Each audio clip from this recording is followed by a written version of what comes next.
If you genuinely want to change your life, fix your financial problems and live your rich life, this is the 6-month blueprint you need to follow. Imagine waking up knowing exactly where your money is going without tracking every latte. Imagine hitting your savings and investing goals, making money decisions with total confidence, all aligned with how you want to live your life. I've helped millions of people, bus drivers, teachers, millionaires, make that a reality. And now it's your turn. I'm going to show you the exact step-by-step system that's going to work for you. And you can spread it out over 6 months or tackle it in 1 month for a fast start, your pace, your choice. But listen closely. If you can't give me 10 minutes of your attention as I cover the first month of this plan, which has the most important action steps, I'm going to struggle to help you. So let's get to work. Month 1. Build the foundation of your rich life. Month 1 is all about defining your rich life and creating a clear plan to make that a reality. If you don't get this right, your whole 6-month plan will fall apart because it's not customized for your needs. Define your rich life. A rich life isn't really about money. It's about living intentionally, spending on what truly matters to you, not what society or Instagram or your neighbors say is important. So ask yourself, what do I actually care about? What kind of life do I want to live? And what am I spending on that I don't care about? If your life looks like everyone else's, buying a house, leasing a car, chasing the latest gadgets, and not really thinking about what makes you individually feel great and live a meaningful life, that's a red flag. You might not be living your rich life, you might just be copying someone else's. I've got a new way of looking at this. I want you to spend extravagantly on the things you love. Maybe it's a wine tasting trip to Napa, maybe it's flying lessons, maybe it's having the best seat at every concert you attend. And I want you to cut costs mercilessly on the stuff you don't care about. If you don't give a damn about cars, why are you driving that car right now? These are some examples of what I call money dials, or universal spending categories like travel, health, or relationships. I use these to imagine and design my rich life. I want you to do the same. For example, having a driver waiting at the airport, pre-cooked meals, someone to help clean the house. I've turned that dial way up. But social status, stuff like watches, I don't even wear a watch. I've turned that dial all the way down. That is my rich life. I know my money dials. I want you to identify one right now. One money dial that you love, the one that you would spend $10,000 right now if money dropped into your lap and you had to choose. And then I want you to choose the thing you care least about spending money on. Maybe it's food. You're happy pouring oats into a bowl, putting a little water in there, and just eating it out. Fine. Lean into that. Once you've decided on those money dials, I want you to decide on 2 types of goals. First, short-term goals, the building blocks. These are immediate wins, like pay off high-interest debt. Put enough money aside for Christmas gifts. These give you breathing room and confidence. Second, long-term goals, the big dreams. This is where you dream big. You want to buy a house, start a business, retire early with a long-term plan and consistent saving and investing. These are 100% achievable, but unless you know what your rich life looks like and the goals that'll get you there, you'll be like the captain of a ship who has no idea where you're going, useless. Now, I know a lot of people going, okay, Ramit, but I want numbers. Tell me how to do this. All right, fine. I'll give you numbers. The second thing you're going to set up in month 1 is a conscious spending plan.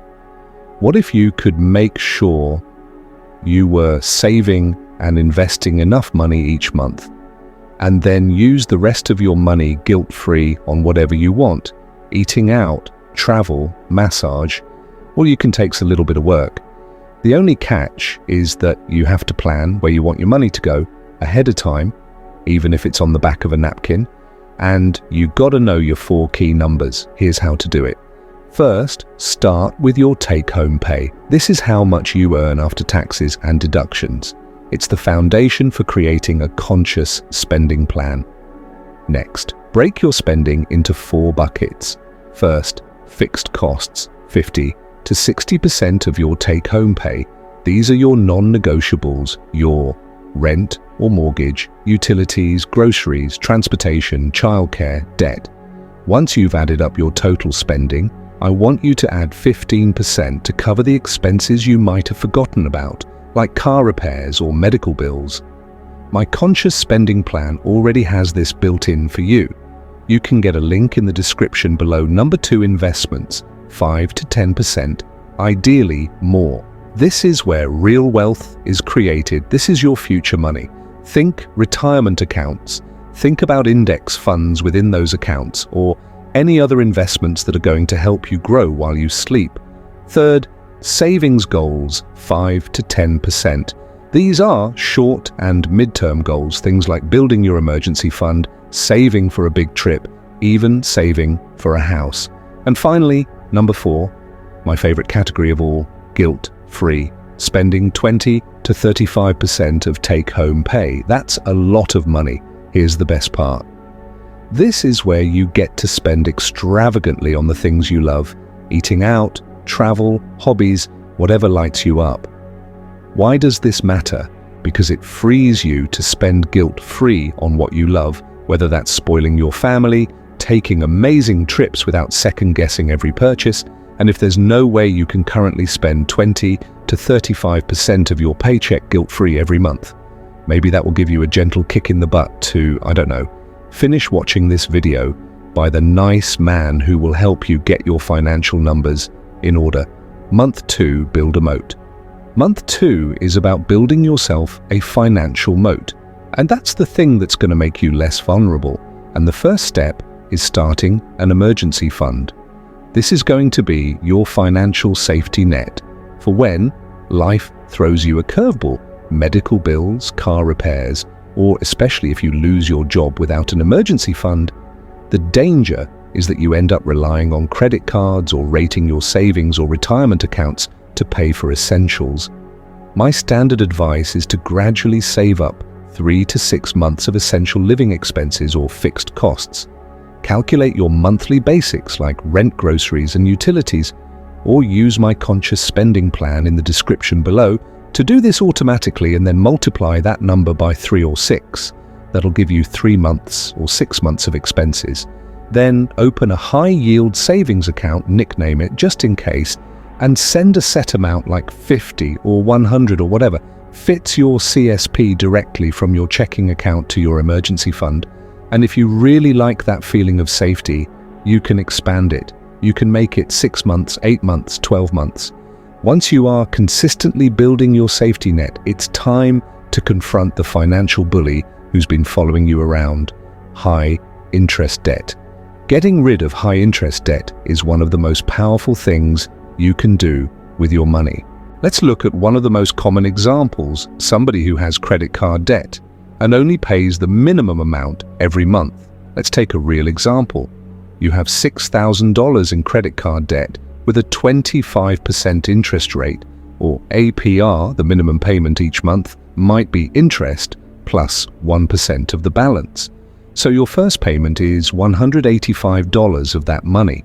Only $60 actually pays down the balance of the debt, or the principal. The other $125 is just paying interest. Now listen closely, if you keep paying the minimum, it would take you over 25 years to pay off your debt, and you would pay almost $12,000 in interest. This is the equivalent of a little boy letting his school bully take his lunch money on the first day of school, then coming back with his pockets jingling every single day for the next 30 years. Debt can feel overwhelming, but with a clear plan, you can take control and eliminate it. Start by listing all your debts, all your cards, how much you owe for each their APR or interest rate, and minimum monthly payment. Immediately you have more clarity. If you have unmanageable debt, one of your first calls should be to your lenders to try to reduce that interest rate. Yes, sometimes they will actually drop your interest rate. The worst they can say is no, and if they say yes, you're already one step ahead. List how much money you can put aside each month to crush this debt. Now remember, the only way you'll actually know this is if you download the Conscious Spending Plan from the description and plug your numbers in. It will become immediately apparent how much you can use to pay off your debt. Maybe it's $100 a month, maybe it's $500 a month. That's a start. Assuming you want to pay the least possible amount of interest on your debts and you want to get rid of this debt fast, here's what you're going to do. Keep paying the monthly minimum on all your cards. Maybe that uses $400 of your $500 amount. Next, use the remaining $100 to pay off your highest interest debt. That way you are plugging the biggest hole in your boat. Once that's paid off, move to the card with the next highest interest. You can kind of think of this as a reverse way of investing. Every dollar you put towards high interest debt is $1 that you are saving in future interest. It's basically taking you closer to your rich life. Do you see how you are taking control? Congratulations. By the end of month 2, you've tackled the urgent stuff, debt, spending, and your emergency fund. Even if it's going to take you a while to fully fund them, you have a plan and you know when it's going to be done. Plus, you've started to define your rich life. Now it's time to make that vision a reality. Month 3, build wealth like a pro. In month 3, you'll create simple, automated systems to build wealth. No stress, no complicated spreadsheets, just steady, predictable growth. Let's get started with how to invest. Speaking of investments, if you'd like financial advice that actually works, and less spam from crypto bros who tell you that it's going to the moon. And even though we used to hate government regulation, now we really want the government to get involved because it means we can pump our bags, click subscribe, and turn on notifications for more videos like this. Debt holds you back, but investing sets you free. It's how your money grows quietly in the background, even while you sleep. Here are my 4 laws for investing. 1. Index funds are your new best friend. I know a lot of you love dogs, some of you love your spouse. Try starting to fall in love with low-cost index funds. These are collections of hundreds of stocks that mirror the performance of the overall market. And historically, for the last 100 years, the market has gone up. It goes up and down, but over time, it has gone up, averaging about 7% after adjusting for inflation. 7% per year on average is a lot of money. Now, this is a simple way to invest while getting pretty great returns. No need to track the stock market, no need to log on and look at all these stocks every day. None of it. Pro tip. If you want to make this really easy, you can use something called target date funds from low-cost brokers like Schwab Vanguard or Fidelity. You simply pick the year you want to retire, and then you look for the fund with that name, and the fund does all the work for you. Like Vanguard 2060, it automatically diversifies and rebalances as you go along so that your investments get less risky. The older you get, time in the market beats timing the market.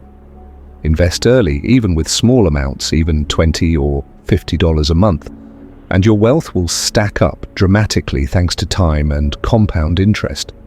Compound interest means you're going to be earning interest on your money, and then that interest is going to earn even more interest. That starts to snowball almost exponentially. Let me show you some real numbers. Let's say you're 30 years old. You already have $5,000 invested from when you were in your 20s, but now you've got a raise, you can afford to start contributing, let's just say, $1,000 a month after 35 years. When you're 65 years old, you'd have invested a total of $425,000, but thanks to compound interest, you would have $1.76 million in the bank. Do you see what this means? It means you made $1.3 million in investment returns. Do you see how amazing that is? With that money in your account, you could spend almost $6,000 per month for the rest of your life and safely never run out. This is why it drives me insane that so many people think investing is this super complicated thing that they don't know how to do. You can learn. I'm telling you how it works right now. Third, max out your tax-efficient accounts. Let me put it this way. If your employer offers a 401k match and you're not taking advantage of it, you are leaving free money on the table. It's like walking past a $100 bill and saying, "No, thank you. Look into your 401k. If you can contribute to a Roth IRA, let that money grow and it can be withdrawn tax-free when you retire. If you're eligible for a health savings account, you can use that as an investment account with a triple tax advantage." These are amazing investing deals that you have access to as a normal person. Don't worry about all the rich people's secret investments. They're mostly BS. You have access to amazing cheat codes the government gives you to incentivize investing. Take advantage of them. Fourth, fire your 1% AUM financial advisor. Let me blow your mind for a second. See, most financial advisors charge, based on a percentage, they'll charge something like 1% of your total portfolio. Doesn't sound like much, right? Wrong. Without fees, a $100,000 portfolio would grow to about $761,000 after 30 years. But if you're paying a 1% fee, it shrinks to around $574,000, meaning that fee quietly ate up 25% of your total returns. Pull out your wallet, you freaks. Yeah, I'm talking to you watching this video right now. Oh, you have $100 in your wallet.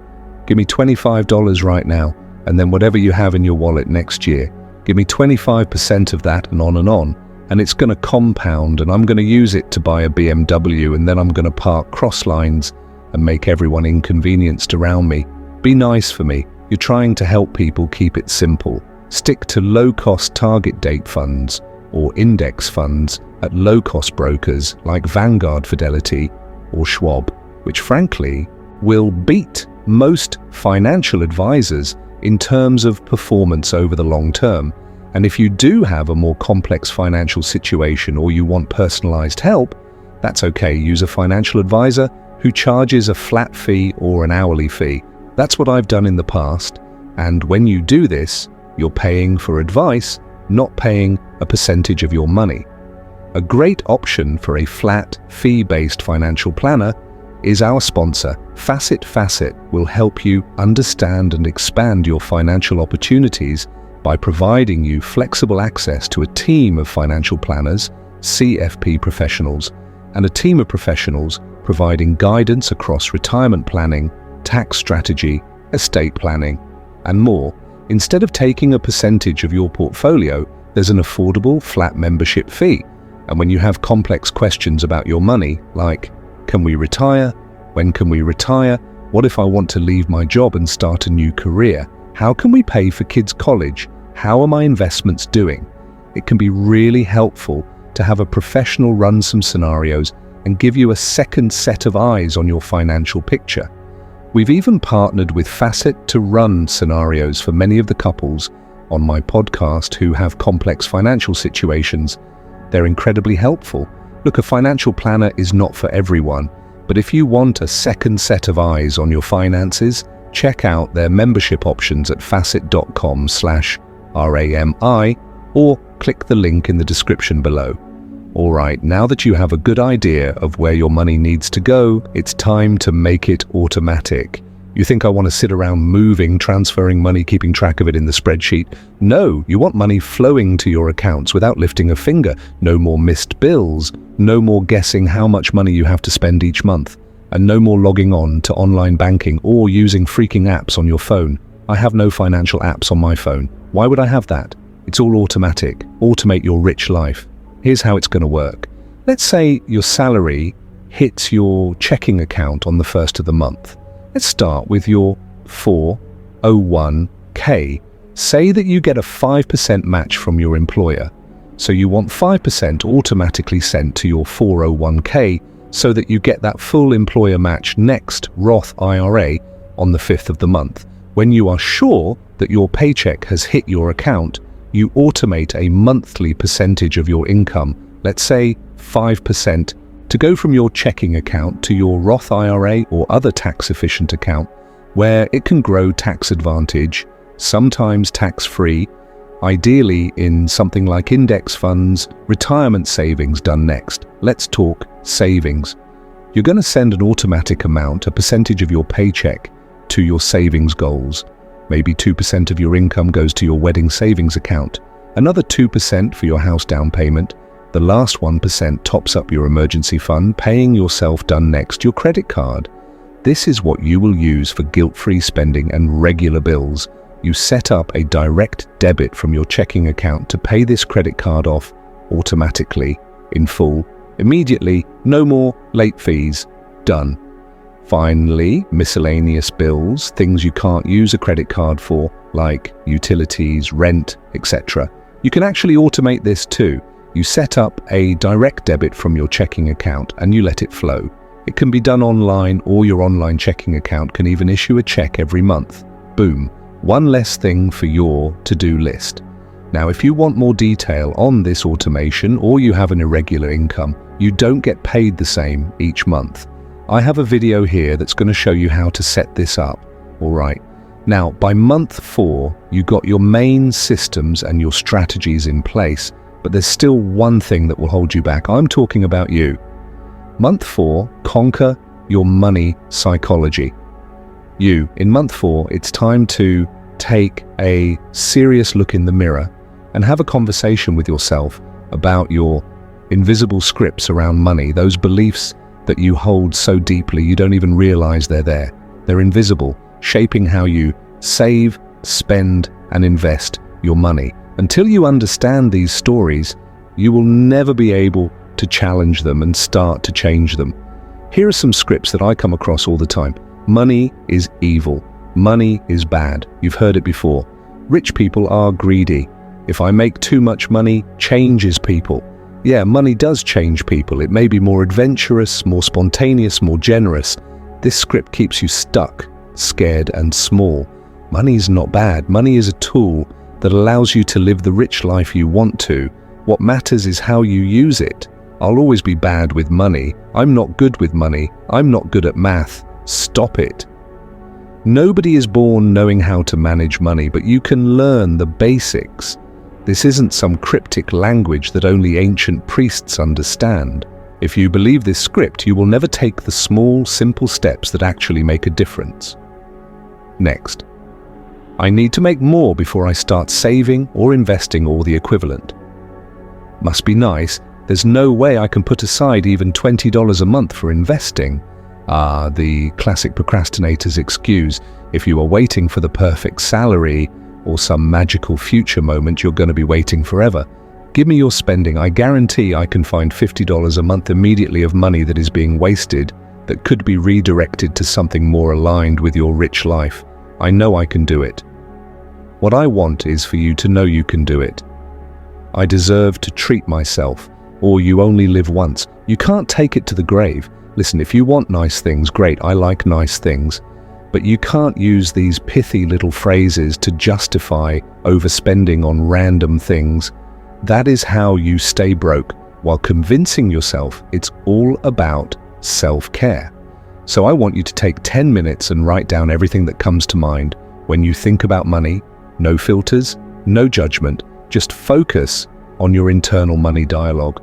Things like, I'm never going to have enough money, I came from poverty, I'm going to die in poverty, or I can't learn this stuff. Then ask yourself, are these beliefs helping you or holding you back? If they're holding you back, I want you to make a decision that you are going to consciously change them. Now, another thing that most people never do. Talk to their partners about money until there's a disaster. Why are we like this? Why do we only talk about money when something goes wrong? Let's fix it. If you don't have a partner, go ahead and skip to month 5. Have a money date this month. I want you to sit down with your significant other and have a 30-minute money date. No stress, no spreadsheets. You don't even have to talk about numbers. Just an open conversation about money, how you feel, what you want, what's holding you back. Here's the agenda for your money meeting. Number 1, start positive, It's going to take like 5 minutes. Pick a calm, quiet time. Start with a compliment. You are so great at finding travel deals. Thank you. It always makes our trips amazing. Number 2, discuss your rich life. This is like 10 minutes. Ask them, what does a rich life mean to you? If we could spend more on something we love, what would it be? Start from a place of possibility. Number 3, unpack your money scripts. This should take about 5 minutes. Ask them what you learned about money growing up. How do you think that affects you now? See, just like you need to know your own invisible scripts, you also want your partner to explore theirs. And number 4, review the numbers 5 minutes. I'm talking about sharing the basics of what you've learned over the last 3 months.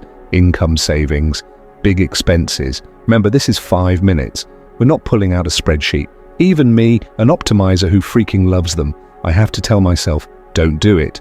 Ramit, don't pull that spreadsheet out with 45 tabs that looks incredibly beautiful. Don't do it. You just want to build awareness and connection. And number 5, end on action. 5 minutes, celebrate a win, and pick one small step. Hey, let's set up a travel fund this month so that next year we can take that trip. Or when should we talk next? How about 2 weeks from now? This keeps the momentum going, and you're both going to look forward to talking about money next time. Try it. Your relationship and finances will be stronger. If you want to go in depth on this, get my new book, Money for Couples, where I lay out a 10-step system to help you create a rich life with your partner. All right, you have your money systems in place. You're getting a grip on your money psychology. Now we need to address the elephant in the room. Month 5, negotiate everything. Ramit, I want to. My finances, can I just make more money? Yes, you can make more. The problem is too many people focus on making extra money instead of fixing holes in their leaky bucket. So they have debt, they have no investments, they have poor spending habits that aren't actually aligned with anything they care about. But you are in month 5, you've already fixed your leaky bucket. You know exactly what you would do with a cash injection. So let's start with the most common way of increasing your income, negotiating a salary raise. Now, a $10,000 raise can compound into hundreds of thousands of dollars over the course of your lifetime. Too many people, though, settle for less than their market value because they are afraid of the conversation. They don't know how to approach it. I'm going to show you how. Here's how to do it. Step 1, prepare your case. Track specific examples of how you've added value, hit goals, or saved the company money. Step 2, research your worth. I want you to use websites like Glassdoor, PayscaleSalary.com to find the market rates for your role and your experience. Step 3, practice the conversation. You can use this script. I've been reflecting on my performance of the last year, and I've consistently delivered X specific results based on my contributions and market data. I'd like to discuss adjusting my compensation to target number. How can we make this happen? Step 4, don't simply accept the first offer. Generally speaking, you may not get an instant cash infusion if they push back. That's okay. Ask about flexibility, explore alternative benefits like bonuses or vacation days. Now, this was a very small summary of how to do it. I have a full video on how to do this if you need more information. And if you can't negotiate, if you're being underpaid, like so many people are, apply for other jobs during the job hiring process. You have more leverage than you'll ever have to negotiate your salary. Next, let's talk about negotiating expenses. When it comes to building wealth, the biggest wins often come from cutting major expenses. I'm talking about housing, cars, recurring bills. If you can cut those down and keep those fixed costs below 60% of your take-home pay, that is a big strategic move that frees up money to save, to invest, and even to spend on the things you love. So let's break down where you can get big wins. Number 1, housing costs. This is your rent or mortgage. Now, housing is most likely your biggest expense, but it doesn't always have to eat up all of your income. You can negotiate your rent, Yes, you can do this, you can downsize, or if you're renting, you can look for better options when your lease is up. Homeowners, during certain times, you can call your lender to ask about refinancing at a lower rate. But truthfully, housing makes the biggest difference, but it's also the hardest one to change. Number 2, transportation, the second biggest expense for most people, also pretty difficult to change. Let's talk about it. Owning a car can be more expensive when you factor in gas, insurance, maintenance, loan payments, all of it. Think hard. Do you really want to go into debt to own the latest Ford SUV? First of all, why do you even want to Ford? They suck. They break down. Whatever, this is my own personal trauma. Does your household really need 3 cars? Do you truly need to buy a new car, even though your last one is only 5 or 7 years old? Make decisions on how long to keep your car, because these changes can save you hundreds, even thousands of dollars a year. Number 3, recurring bills, cable internet subscriptions. Look at your monthly bills. Are you still using all of them? Are you using that gym membership? Can you cancel what you don't need or negotiate lower rates? Here's a pro tip. If you go to the retention department of many subscriptions or companies, you let them know you're thinking of canceling. You will often get a major discount.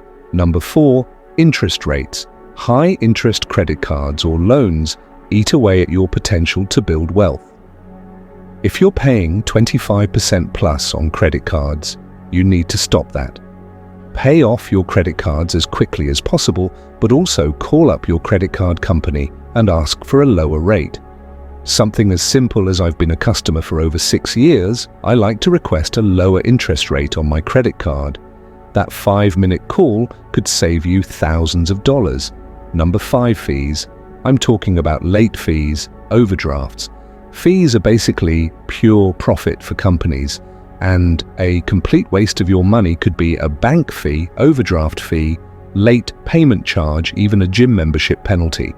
You can often get these waived by simply saying, "Hi, I notice I have a $35 overdraft fee on my account. I like to have that waived, please." In other words, take control of your money. By now, your finances are in better shape than most people, but living a rich life is not a one-time thing. It's about setting up habits and symptoms that grow with you. Month 6, scale up your rich life. In month 6, you'll have your first of many monthly money check-ins with yourself or your partner to keep your financial ship sailing in the right direction. Here's what you do. Number 1, celebrate your wins. I want you to stop, pause, and acknowledge your wins.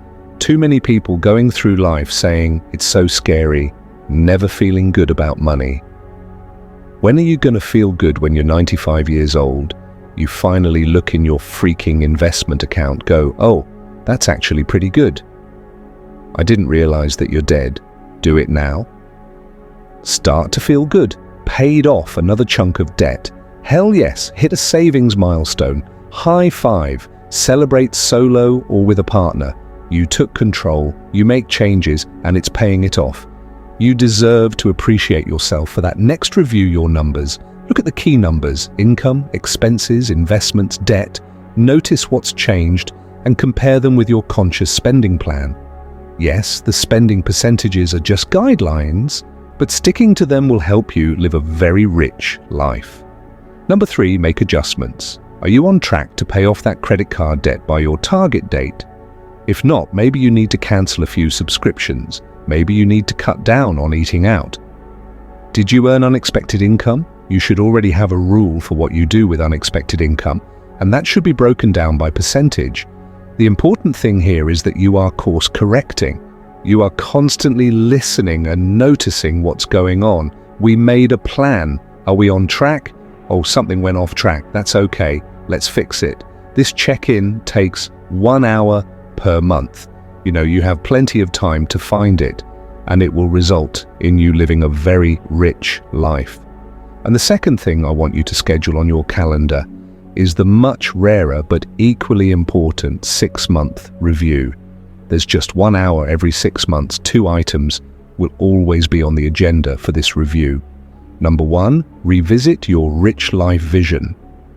Is it still what you want? For example, if you could spend $10,000 guilt-free, would you still choose to spend on the same money? Dial. And number 2, update your financial plan. Maybe you got a raise, maybe your priorities changed, maybe something broke in your house. That's life, and your financial plan should change with it. So adjust your spending, savings, and investment accordingly. That can include allocating more money to new priorities like a trip for a friend's wedding, and try to be aggressive with debt repayment and investments. But also, remember, you got to spend a little bit of money on yourself. That's okay. Overall, I love doing this at 6 months because if something has gotten off track, you still have another 6 months to correct it before the end of the year. The beauty of this system is that it grows with you. Now ask any athlete, chef, or business owner, and they're not going to tell you, here's the magic formula to be super successful in 2 weeks. They're going to tell you, do the fundamentals, stay consistent. Your experience is going to compound, and after just a few months, your life is going to look completely different. So do the basics. Don't be the person who says, oh, these are good steps, I should do them someday. Now, you might have noticed we never covered one of the biggest money topics. Should you buy or rent? You might be surprised. Click this video to find out why renting might be the best financial decision you ever make.